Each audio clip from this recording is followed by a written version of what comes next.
if you think you're getting sick, no sugar. I mean, really, that's the time. It's only a day or two. If you think, I'm coming down with something, you got to cut it out. Like 1 teaspoon of sugar will suppress your immune system for 12 hours. Friends, welcome. It's time to elevate and thrive, and I'm here with Dr. Yley. Hello, everyone. And today we're super excited to talk to you about a seasonal topic that's pretty relevant right now for everyone. Absolutely. Which is sickness, right? So you have colds, flus, the COVID's going around. So it always happens this time of the year. And there's some things you can do to help with your immune strength, with your immune health, and also some tips you can do if you do end up getting sick. Yeah. I mean, we're going into prime time. It's already happening, right? I think everybody knows people who have, they've caught COVID again, they've caught the flu. I mean, it's fall, it's coming out. People are getting sick. So sore throats, sniffles, coughs, fevers, all of it. Yeah. Yeah. So we like to address, what can you do? How can you help prevent possibly, 1, getting something, or 2, lessening the likelihood of getting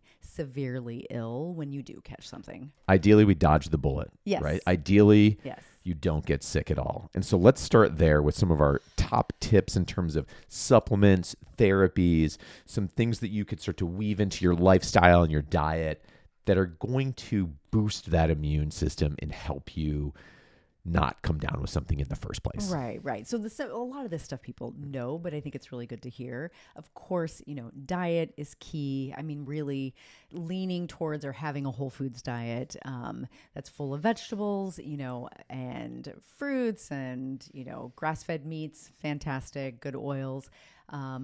And little sugar, very little sugar. Unfortunately, sugar is a huge immune suppressor.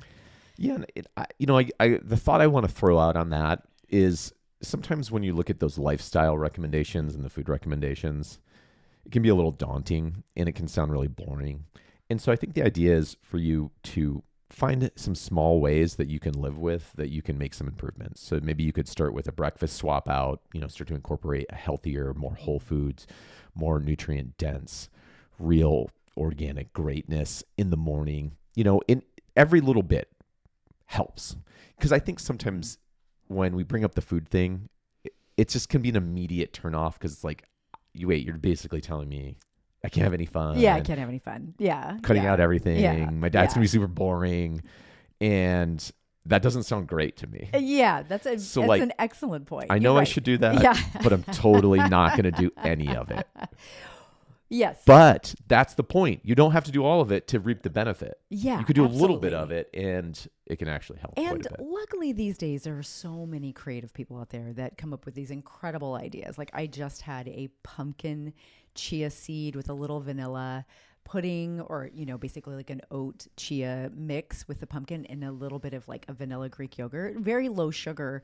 It was so good. Like it was so amazing. And luckily with Pinterest and YouTube, like there's so many creative people that, essentially put the thing in that you love, you're searching that thing and then put also in addition, search low sugar option or keto option or whole food option.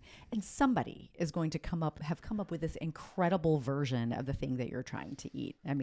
Guaranteed. It's a really good point. Yeah. You don't have to be that creative anymore. No, you really don't. The internet and tons of really creative people. And you know what? The other thing you could ask ChatGPT. You could ask the bot. The bots are really good. Yes. I love the bots. I love the AI, but you can absolutely ask the AI too. But start on YouTube and Google search. That's great. So anyways, food, clearly a key piece in the immune. And we could go deep on that. We have episodes where we talk more in depth about food and how it relates to your immune health, to all different types of your brain function, your mood, your energy. Everything is connected to food.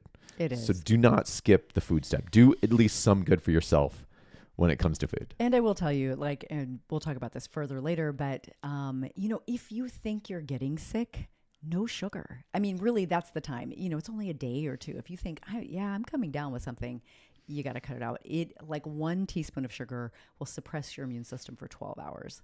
So, I mean, it's worthwhile to just cut it out until you feel better, and then figure out your options. See, that's one I like. You can boil it down to simply this. You start feeling like you're coming down with something. Yeah. Switch into no sugar mode. Yeah, there you go. Yeah. That's a simple tip. It's a simple tip. What about things you can add in? So obviously we're big fans of supplements and different types of therapies that can help support your immune health. So what are some of those that we might recommend? I do prefer testing. However, like if we're just going to go with a general recommendation, I mean, most adults need vitamin D, and especially in the Seattle area, and most adults need 10,000 a day. So incredible booster to the immune system. Vitamin D is, if you could only take one thing, it would be vitamin D. Actually, it's that powerful at helping your immune system. And if you live in the Northwest, for sure, 100%, you are deficient in vitamin D. If you're not taking it. Yes. And you're probably not taking enough. So even if you are taking it, I bet you're still deficient. Yeah, right. You're losing the vitamin D battle. Yes, you are. Yeah. Gear up. Fight. That's right. Get into the fight. Yeah. Get the vitamin D in your system. Yes. So vitamin D is number one. Number two would be, everybody's heard of vitamin C, but vitamin C is an antiviral, right? So, I mean, the more that you do, like the better, but at least if you can get 2,000 a day in, that's fantastic. Usually that's not going to, change like your stomach. Sometimes people say, vitamin C, if I take it all by itself, it upsets my stomach a little bit. Usually that dose is fine. So it's a good preventative. Yeah, and we will, I think we will talk about a little bit later in the show, treatment with higher dose vitamin C. Right. And there are some stuff that can happen in terms of stuff that can happen. That's a nice way to say stuff it, right? that can happen if you take a lot of vitamin C orally. Yes. But we'll talk about that later. So anyways, vitamin C, vitamin D. Yeah. So classics. Yeah, classics. What else would be thrown in the mix? Glutathione, I love as a preventative. So, I mean, and liquid is best, usually the liposomal version. But if, for whatever reason, it's hard to keep up with that because it's refrigerated, capsule is great. Just go for the reduced form of glutathione and a capsule a day, which is around 600 milligrams. And glutathione is our super antioxidant. It's one of the strongest antioxidants that we have in our body and really has a strong affinity for the lungs. And so really protects the respiratory system and does a lot of other great stuff that we know about, right? But for immunity, I mean, just that combo, I'll call that like the immune trifecta, right? The vitamin D, vitamin C, glutathione, perfect, right? Like if you're not a big supplement taker, but you can do that, great. That's where you want to be. And for those who've followed along on our podcast or on some of our videos, I'm a huge fan of the glutathione. And ideally, you will get that in as an injection, as essentially like a push, as a glute push, which is very fast. And it's something that can, more readily fit into people's budgets as well. If you're not quite ready to step into, really regular IV nutrient therapy. But IV nutrient therapy is also really the way to go when it comes to supplementation. So yeah, it's incredible. It's highly worth it. If you think about a gym membership, if you think about health insurance, if you think about, these basics that you have to protect yourself and to strengthen yourself, right? IV nutrient therapy is kind of in that category. I would say you should allocate a budget for it and create your IV nutrient therapy membership. I love that. I love framing it that way, thinking of it as like, hey, this is something that I'm going to allot for, and it's a necessity, right? Especially during these months. Like I'm going to take this money and like deposit it in my immune bank, right? And then be able to withdraw from it. It's going to help you that much. And of course, as if you can do it more often, but we'll talk once a month is a great place to start. Yeah, absolutely. Every other week is probably a Even sweet better. Spot for most people. Yeah. And for those, who are very diligent or, want the absolute best, you could go into a weekly plan, which highly recommend weekly if that's possible. We have a lot of people that do that. They know the value, and it helps them in a lot of other ways, right? And it's helping them with their energy. Feels incredible. They get, incredible like brain clarity and focus from it too, right? And sometimes maybe the people that are doing it also are just kind of trying to support some other areas of their body. And you can look at it around seasonally. You could say, hey, during this season, season, for the months of October, November, December, I'm going to allocate some time and some resources to get a monthly IV nutrient therapy to help boost my system, to help support my system, right? You can also look at it during other times of the year, if you have high stress times of the year or things where a lot, before travel, all of these kinds of, they're great times, pre-surgery. Yep, absolutely. So think about IV nutrient therapy as a way to really maximize the effectiveness of the vitamins and minerals, because it just bypasses the gut, goes right into your bloodstream, and it's the absolute best way to take those vitamins and supplements from a absorption standpoint. Absolutely. So if you're a person that you have some gut compromise, maybe you've been diagnosed with leaky gut, it's actually a test for that, or you're like, yeah, my bowel habits aren't that great, or you're diagnosed with IBS or any of that, Crohn's, celiac, and so you're compromised, right, in getting the nutrients out of your food or even from your supplements. And so the IV vitamins are just, again, as you mentioned, 100%, right? I mean, going right in, you're able to take on all of it and help your body with healing. So I love it. Yeah. As you know, it's one of our top therapies, right? Yeah. What would you say for people who maybe have a sluggish lymph system? We don't talk about lymphatics a lot. We should probably do a whole episode on the lymph system. Yes, we should. And talk a little bit more about it, because it's been a super long time since we talked about lymph. But your lymphatic system, right, is part of your waste removal, right? That's part of it, kind of ties into your immune system and helps get stuff out of the body. So, is there any things any tips we would throw out to also support kind of your lymphatic system? Movement. Oh, that's a fantastic question. So I like to think of, if it's something that you're doing yourself, dry brushing is probably one of the best. Literally you get a brush that's made for dry brushing your body. They have a PCC in Whole Foods. It looks like almost like a big horse brush. And you take them very gently. It's gentle movement that actually gets that lymph moving. And of course there are people who do lymph massage, but again, if you're doing it yourself and you're not going to pay someone to do this for you, gentle, take that brush and move everything upwards. And if you look online, if you look at a lymph pattern, you can find the pattern that lymph goes through and you can follow that with the brush.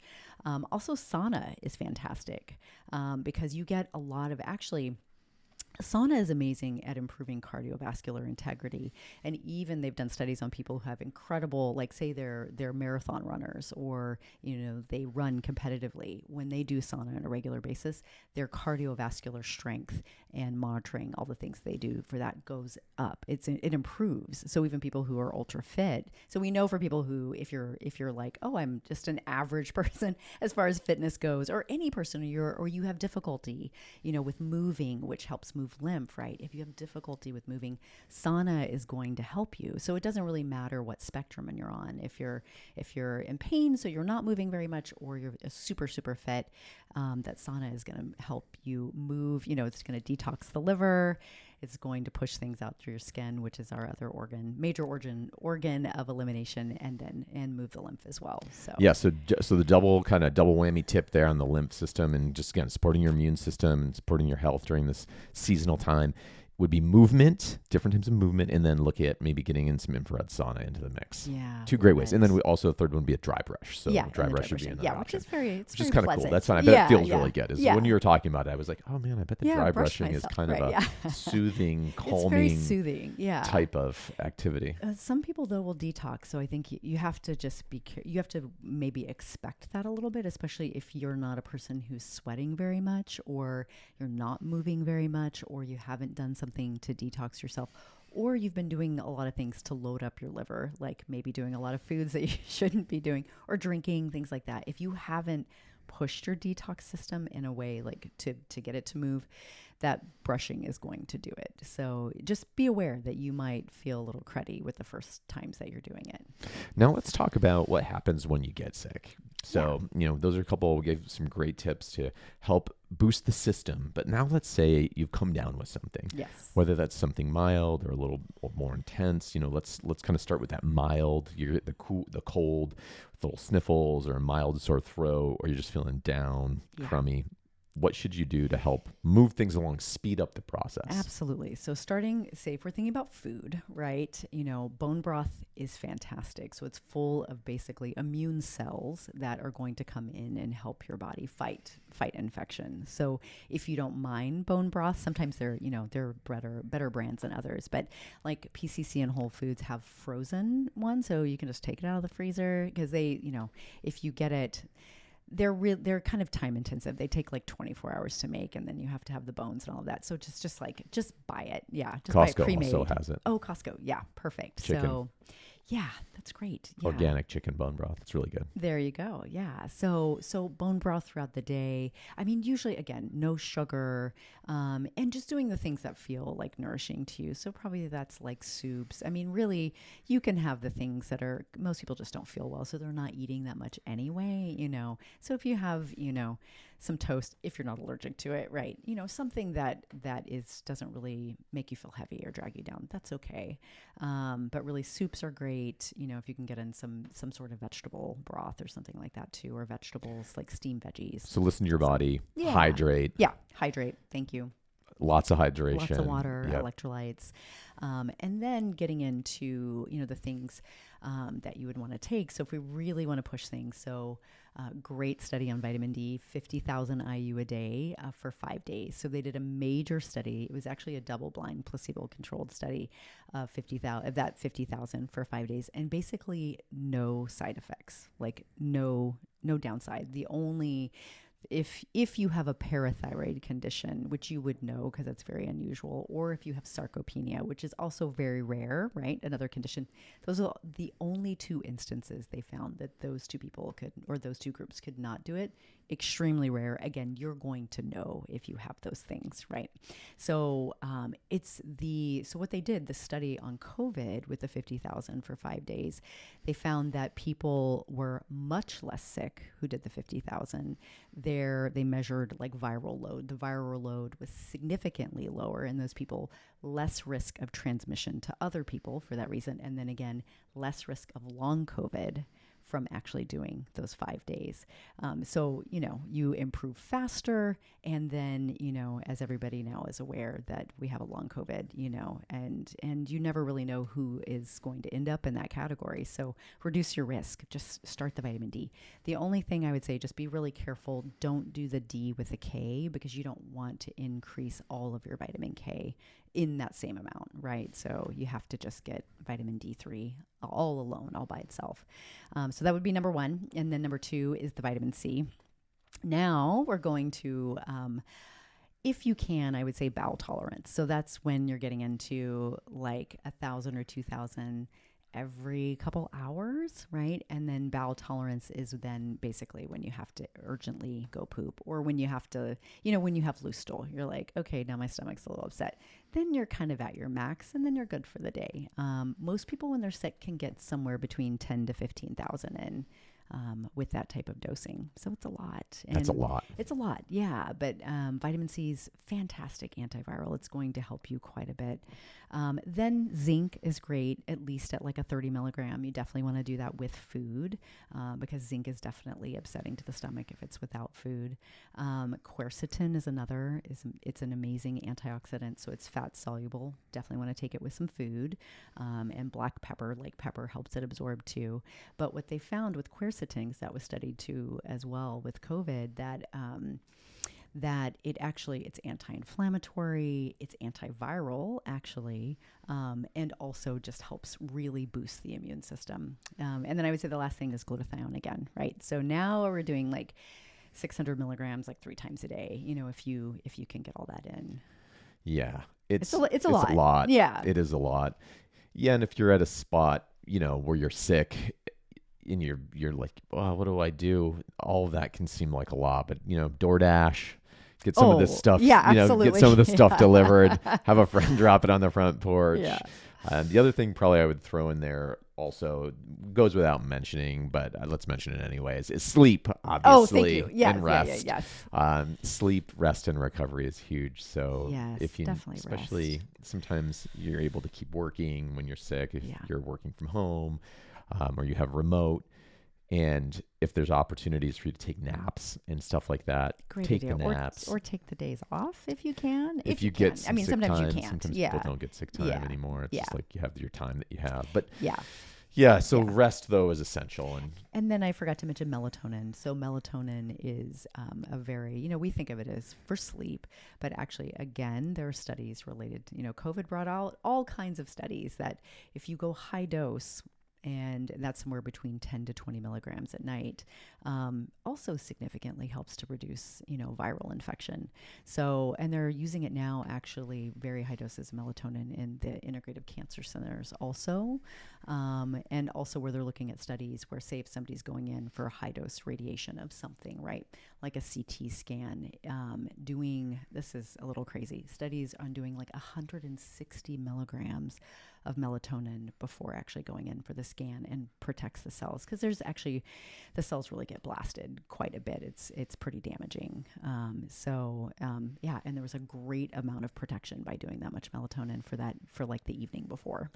Definitely can't do that via gummies. Yeah. Do you know how many gummies that would be? It'd be like tubs of melatonin gummies. I mean, some people might love that. It kind of sounds good to me. Yeah, I mean, I'm a big like. You can sucker me with some gummies. I'll tell you, you totally can. Those gummies add up. It's easy to have calories. They have sugar. Yeah, it's easy to have gummies for like everything now. Yeah. Basically, everything comes in a gummy format. Don't do that. You need really fiber sick. gummies, creatine gummies. Every kind of vitamin, there's a vitamin gummy. Don't live on gummies. If you need like one of your things to be gummies, that's fine. But yeah, let's not convert all of your stuff into gummies, especially at high dose. Remember what we said about sugar. That's basically those are just like little sugar drops. With a tiny amount of vitamins in them. They do make 20 milligram doses of melatonin in a capsule, if that's helpful. Totally. And if you need help, if you're in a sickness that's kind of a long-term thing that's kicking around or keeps coming back, then you probably need some specialized help. That's definitely when, if you're not patient here already, you want to get in contact with us. And even if we have to do a telehealth, if you're in the middle of something, we are doing a telehealth or whatever, we can help provide some additional support, maybe some additional testing, some additional insight into what we need to do to get you out of that state and kind of establish your body's, baseline health again. Well, and that's where, we can have people come in, we isolate them, everybody masks up. We can do like super high dose IV vitamin C. And so sometimes people they're sick enough that, they can make it to the clinic, but they don't feel like eating. And so they can't take all those supplements, right? Or maybe they can do one thing. And that's where we can do like an IV of 20 to 30,000 milligrams of vitamin C. And it will just, people feel so much better, feel incredible. Yeah, that's something where we can do a number pretty close together that really supercharges and elevates your system. Right, exactly. With the glutathione. With the glutathione as well. Yeah, it's glutathione with IV nutrient therapy. So, well, there you have it. We covered a lot of different ideas, a lot of different insights, tips, tricks, wisdom of the, to kind of navigate the season, protect yourself. And then in the case of that you do come down with something, how to hopefully make it short and less severe. Yes. Yeah. Definitely reach out to us. Yeah. Don't suffer needlessly, Absolutely. Yeah. We're here to help create that personalized plan and that way for you to really live in that space where you just feel your best all the time. That's our goal. Yeah, absolutely. Never get sick, live forever, feel your best. That's what we're working at. That's the idea. That's one of our plans for the clinic, right? Yeah, right. Is to move people in that direction as much as possible. Yeah, totally. All right. Thank you for being here. Yeah. Thanks for being on the show, and we will catch you on the next episode. Catch you next time. Bye. Bye.